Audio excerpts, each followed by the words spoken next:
दादी का 9 दिन का फास्ट है। दादी ने 9 दिन का व्रत रखा है। नवरात्रि का दुर्गा पूजा मेरा फेवरेट फेस्टिवल। कितना मजा आता है ना। Shopping, parlour hopping, dandiya. वाह, सच में नवरात्रि सिर्फ 9 दिन के लिए क्यों होता है? 20 डेज के लिए क्यों नहीं? कितना मजा आता है। दादी बताओ ना, नवरात्रि सिर्फ 9 दिन के लिए क्यों होता है? बताती हूँ। इसके पीछे एक कहानी है। वो सुनोगे तो सब पता चल जाएगा कि हम नवरात्रि 9 दिन के लिए क्यों मनाते हैं। तो सुनो। कई हजार साल पहले की बात है। एक महिषासुर नाम का राक्षस था।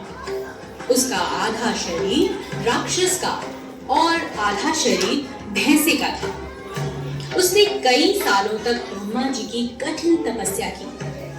एक दिन ब्रह्मा जी प्रसन्न हुए और उन्होंने उससे कहा, हे महिषासुर, मैं तुम्हारी तपस्या से अति प्रसन्न हूँ। मांगो जो वरदान मांगना है।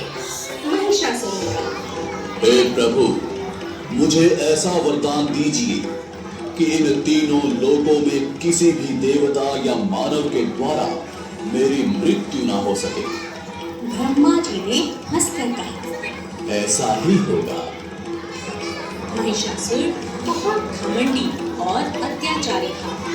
उसने देवताओं पर आक्रमण किया। उन्हें युद्ध में हराकर उसने उनके क्षेत्र पर कब्जा कर लिया। सभी देवता महिषासुर के उत्पात से बहुत परेशान हो गए।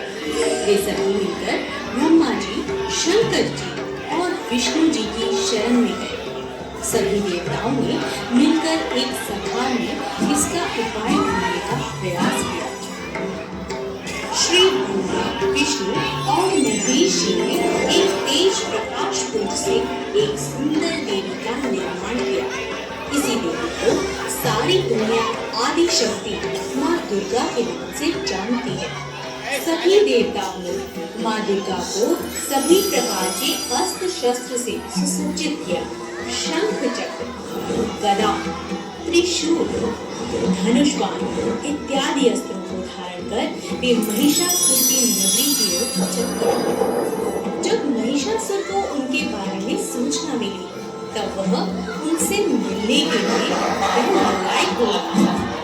महिषासुर ने देवी के सामने विवाह का प्रस्ताव रखा। माँ दुर्गा ने कहा, हे असुरराज, मुझसे युद्ध करो।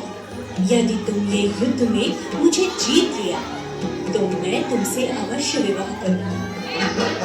महिषासुर ने देवी से कहा, मैं युद्ध के लिए तैयार हूँ। महिषासुर और माँ दुर्गा के बीच युद्ध प्रारंभ हुआ। महिषासुर काम, क्रोध, मद, लोभ और मोह के अधीन हो चुका था। उसका विवेक नष्ट हो चुका था। दुर्गा माँ और महिषासुर के बीच 10 दिनों तक घमासान युद्ध हुआ। दोनों तरफ से चक्र जारी था। माँ दुर्गा स्वयं शक्ति का अवतार थी। उन्होंने महिषासुर के हर शस्त्र प्रहार को नाकाम कर दिया।